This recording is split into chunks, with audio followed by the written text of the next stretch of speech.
Emma Thompson walked slowly through the dark parking garage after finishing her shift at the local hospital. It was nearly 3 in the morning, and the night air felt cold against her skin. She pulled her coat tighter around herself as she moved toward her old car parked in the far corner. Her mind was already thinking about home. Her daughter Grace was sleeping peacefully in their small apartment. The babysitter would need to be paid and sent home. Emma worked long hours as a nurse to provide for just the two of them. Life was not easy, but she did everything with love for her little girl. As Emma reached into her bag for her keys, she heard footsteps echoing through the empty garage. 3 men stepped out from behind a large van, blocking her path. Their faces were hidden in shadows, but their bodies moved in a way that frightened her. Her heart began beating fast.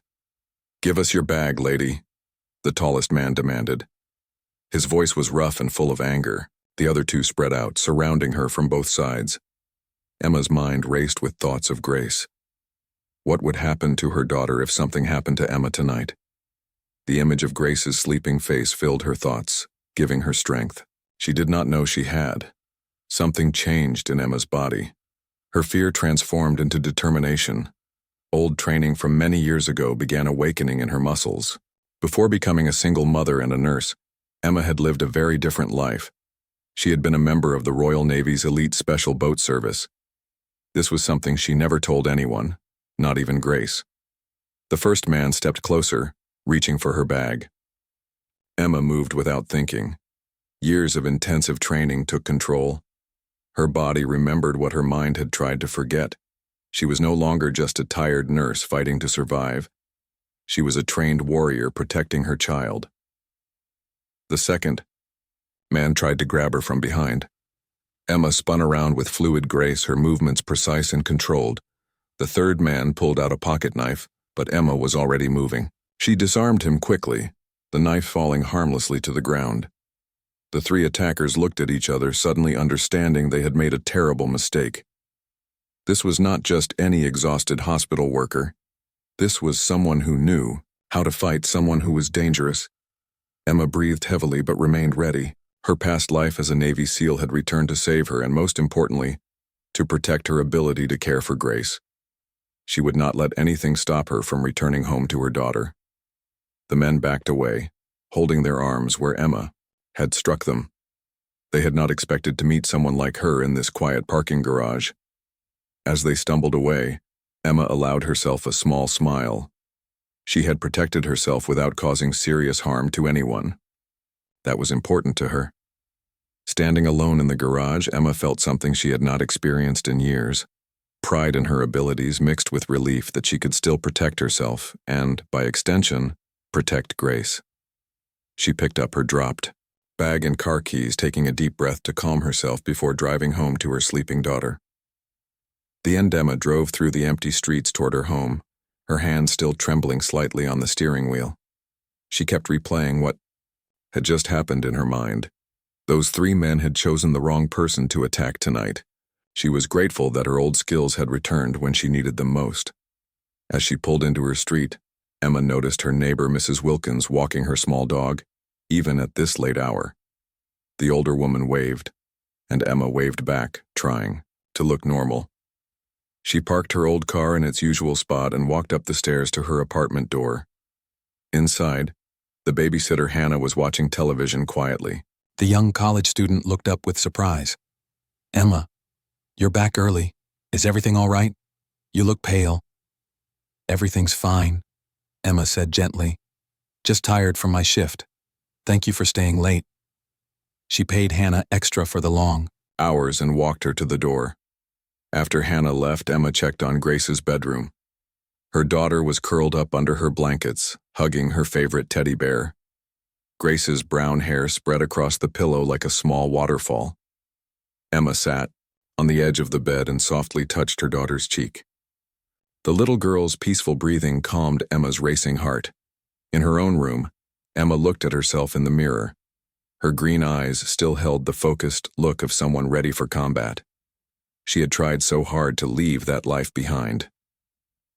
When she had been in the special boat service, she was known as Emma the Eagle because of her sharp eyes and quick actions.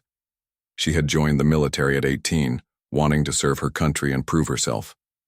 The training was harder than anything she had ever done, but she succeeded where many men failed. For 5 years, she had been part of secret missions, traveling to dangerous places most people never knew about. Then came the mission that changed everything. Emma had been injured during a rescue operation in a foreign country. While recovering in the hospital, she learned she was pregnant. The baby's father was a fellow soldier who died in that same mission. Emma had to choose between continuing her military career or raising her child alone. She chose Grace. Emma left the Navy and never looked back. She trained to become a nurse, thinking it would be healing work after so much violence. For 8 years, she had lived quietly, focusing only on providing for her daughter. No one knew about her past life. Not her co-workers at the hospital, not the other mothers at Grace's school, not even Mrs. Wilkins next door. But tonight had awakened something in her. As she prepared for bed, Emma felt differently about herself. She was not just a struggling single mother. She was a woman who could protect herself and her child. The skills she gained in the military were still there, waiting to help her when needed. A knock at the door interrupted her thoughts. Emma checked the peephole and saw it was Robert, the building's security guard. She opened the door slightly. "Mrs. Thompson, I heard about the incident in the parking garage," Robert said quietly. "The night guard called me. He said you defended yourself against 3 attackers?" Emma nodded carefully. "Word travels fast. Yes, I had some trouble, but I'm fine now." "We've had reports of similar attacks in the area," Robert continued. "The police have been trying to catch these men for weeks. You're very lucky you knew how to defend yourself." "I took self-defense classes," Emma said simply. This was her standard explanation whenever anyone asked about her unusual strength or quick reflexes.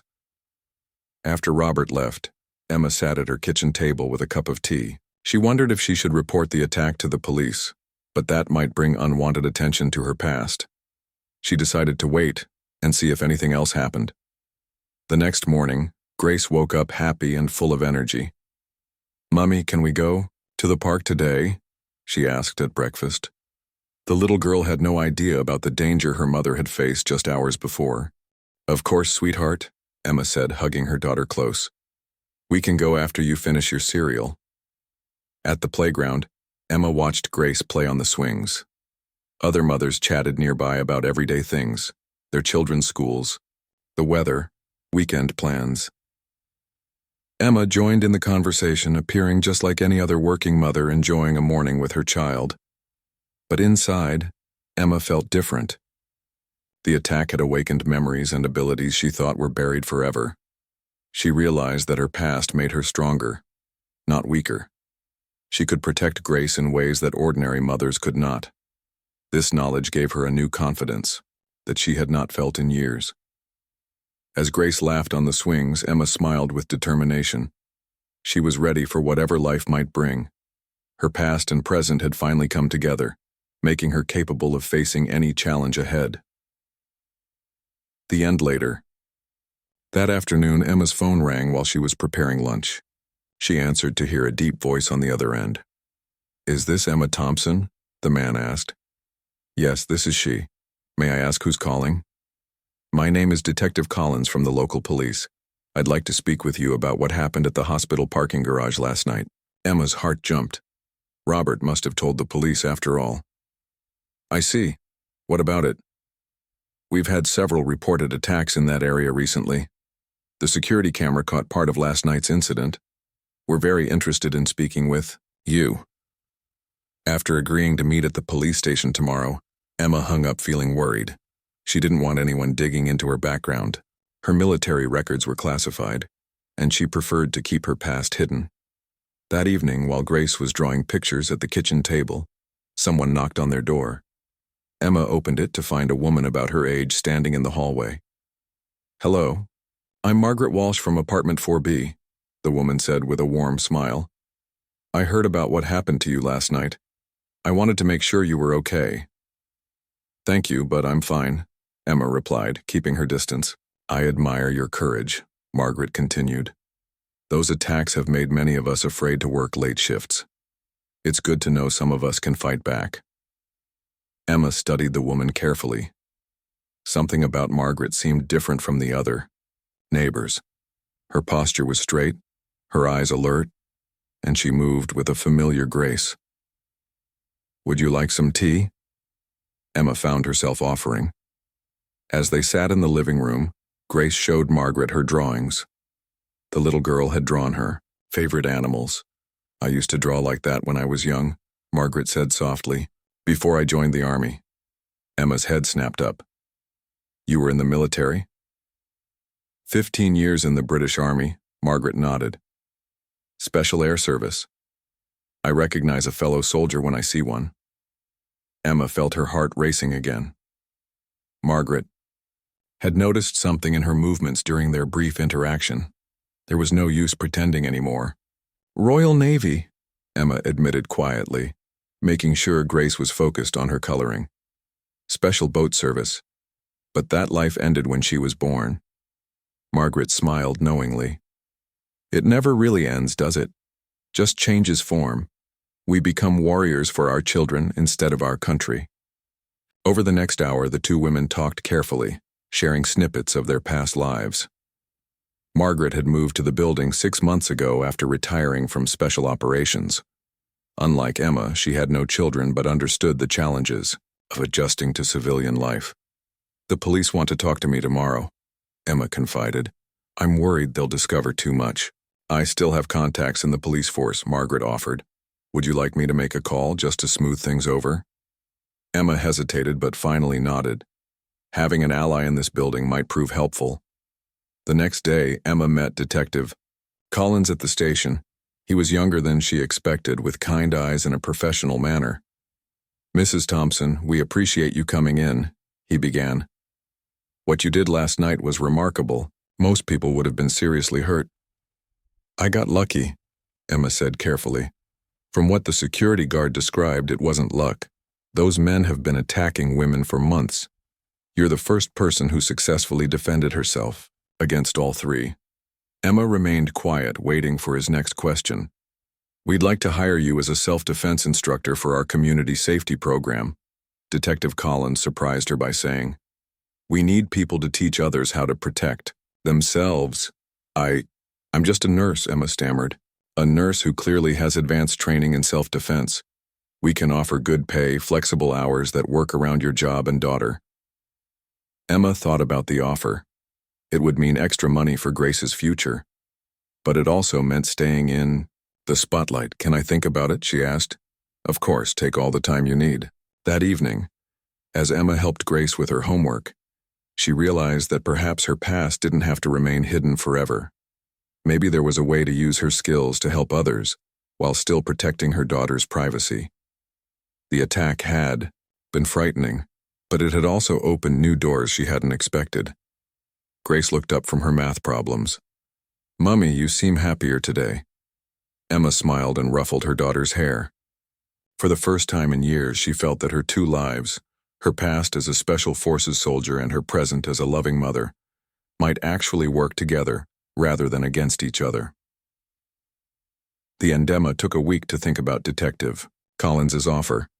During that time, she talked with Margaret over morning coffee several times. Her new friend encouraged her to consider taking the instructor position. "You have skills that could save lives," Margaret had said. "Especially women's lives. Think about how many might be attacked like you were." On Friday evening, Emma called the detective to accept the offer. She would start teaching self-defense classes twice a week at the community center. The pay was good, nearly double what she earned for those shifts at the hospital. Word spread quickly in their neighborhood. When Emma picked up Grace from school, on Monday other mothers approached her. "We heard you're teaching self-defense," said Julia, another single mother. "Can my sister join? She feels unsafe walking home from her evening job." "Of course," Emma replied. "Everyone is welcome." Grace overheard the conversation.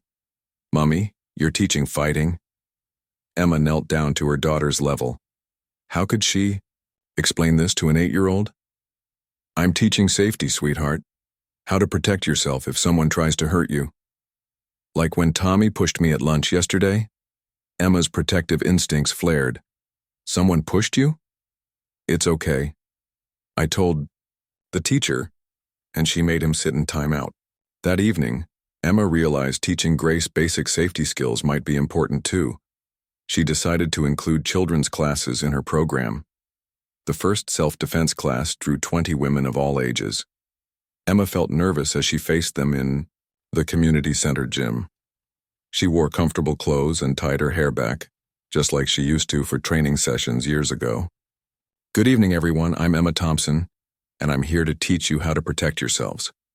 She started with basic awareness techniques, how to notice potential dangers, trust your instincts, and avoid risky situations.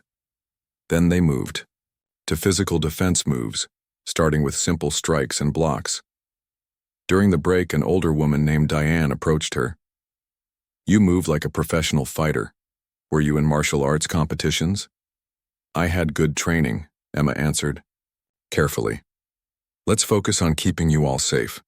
After class, Margaret arrived to walk Emma home. How did it go? She asked. Better than I expected. They're eager to learn. As they walked through the neighborhood streets, Margaret shared some news. I've been offered a job too. The local security company wants an advisor. Seems our military backgrounds are finally useful in civilian life. Emma smiled. Having both their skills protecting the community felt right somehow. When they reached the apartment building, they found Detective Collins waiting in the lobby. He held a folder in his hands. Mrs. Thompson, Ms. Walsh, he greeted them. I'm glad I caught you both. We have an update about the attackers from the garage. Emma felt her stomach tighten. Did you catch them? We did, thanks partly to your detailed description. But there's more. He opened the folder. They're part of a larger group targeting women in several nearby towns. We think these attacks are organized. Margaret and Emma exchanged glances. Their special forces training had taught them to recognize patterns in criminal behavior. What aren't you telling us? Margaret asked directly. Collins sighed. We suspect someone is training these men, teaching them to work as a team. The attacks show military-like planning. Emma felt cold. You think someone with military experience is behind this? It's possible. We could use help understanding their tactics. That night, after Grace was asleep, Emma sat at her kitchen table, with the folder Collins had left. The attack patterns did show professional coordination. Someone was indeed training these criminals. Her phone buzzed. A text from Margaret. Meet me tomorrow. We should discuss this situation. Emma replied. My place 9 a.m. coffee ready. She looked around her small kitchen, at Grace's drawings on the refrigerator, at the peaceful life she had built. But she couldn't ignore what was happening. Women were being hurt, and she might be the only one who could understand the attackers' methods. Before bed, Emma checked the classified websites for secure messaging systems. Some habits from her Navy days remained strong. If she was going to help catch these organized criminals, she would need her old contacts. She opened her laptop and typed a coded message to a former teammate. It was time to use her special boat service connections again, but this time to protect her community, not serve her country. The soldier in her had awakened, and she would use those skills to keep families like hers safe. The next morning, Emma met Margaret in her living room after taking Grace to school. Both women knew this conversation could change their lives again. I contacted my old unit last night, Emma said quietly. They're interested in these organized attacks too. They think it might connect to groups they're tracking internationally. Margaret nodded slowly. My former commanding officer believes the same criminal organization is operating in 3 countries, using ex-military to train local gangs. Detective Collins arrived with 2 government agents. They spread maps and photos across Emma's coffee table. The evidence showed a pattern of attacks from Liverpool to Manchester, all targeting working women late at night. We need your expertise, one agent explained. These attacks are becoming more sophisticated. You both understand military tactics that ordinary police might miss. Emma studied the maps carefully. They're avoiding areas with security cameras, going after isolated parking lots and quiet streets. Someone's doing detailed reconnaissance. Margaret pointed at specific locations. Look at these timings. They're spacing attacks to avoid police patterns. Professional planning. The agents exchanged glances. Would you consider working with us temporarily, just to help identify the training patterns? Emma felt torn. She had Grace to think about. Her nursing job, her new self-defense classes. But women were getting hurt and she could help stop it. I'll do it, she said firmly. On one condition. My daughter's safety comes first. I need protection for her while I'm involved in this. Agreed. The lead agent nodded. We'll assign a plainclothes officer to monitor your building and Grace's school. Margaret also agreed to help. That afternoon, they reviewed security footage from various attack sites. Their military training helped them spot details others missed. How the attackers moved, communicated, coordinated their actions. There, Margaret pointed at a screen. See how they use hand signals? That's Special Forces training. Emma zoomed in on the footage. And look at their positioning. Always covering exits, maintaining sight lines. This isn't street fighting, it's tactical, movement. Over the next week, Emma balanced her regular life with this secret investigation. She worked her nursing shifts, taught self-defense classes, and spent evenings with Grace. But late at night, she analyzed criminal patterns with Margaret and the agents. The self-defense classes grew bigger. Word spread about the attacks and women wanted to learn protection. Emma taught them not just moves, but awareness, the same skills that kept her alive in military operations. You're teaching us like soldiers, one student observed after a particularly intense session. Because predators see us as targets, Emma replied simply. We need to think like protectors, not victims. On a rainy Thursday night, the breakthrough came. Security cameras caught a suspicious van near the hospital where Emma worked. Inside were military training manuals and detailed notes about local women's schedules. The agents moved quickly. They arrested 5 men, including their trainer, a discharged soldier who'd been using his skills for crime. The investigation revealed connections to similar operations in other cities. At the police station, Detective Collins briefed Emma and Margaret. You helped us stop something much larger than random muggings. This group was part of an international crime network. Will there be more? Emma asked, concerned. Probably, but now we know their methods. Your training program has already helped several women avoid attacks in the past month. That weekend, Emma received an official letter. The government wanted to establish a nationwide training program for women's self-defense, with her as a consultant. The pay would allow her to quit her night shifts and spend more time with Grace. Grace noticed the change in her mother. Mummy, you smile more now. Emma hugged her daughter tight. Because I found a way to help people, sweetie. Just like you help your friends at school. 6 months later, Emma stood in front of a crowded auditorium. She was teaching self-defense, but also something more: confidence, awareness, strength. Margaret had opened a security training center, and they often worked together. The 3 men who had attacked Emma that night in the parking garage were serving prison sentences. But their mistake had led to something positive: a community of women learning to protect themselves and each other. As Emma watched her students practice defensive moves, she realized her past hadn't been a burden to hide. Instead, it became a gift she could share. The skills that once served her country now served her community. That evening, walking home with Grace under the streetlights, Emma felt complete. She was still a loving mother, still a dedicated nurse, but now also a teacher and protector. Her past and present had merged into something stronger than either alone. The little girl held her hand tightly. Will you teach me fighting when I'm older? I'll teach you to be strong and safe, Emma promised. That's the most important lesson of all. The end.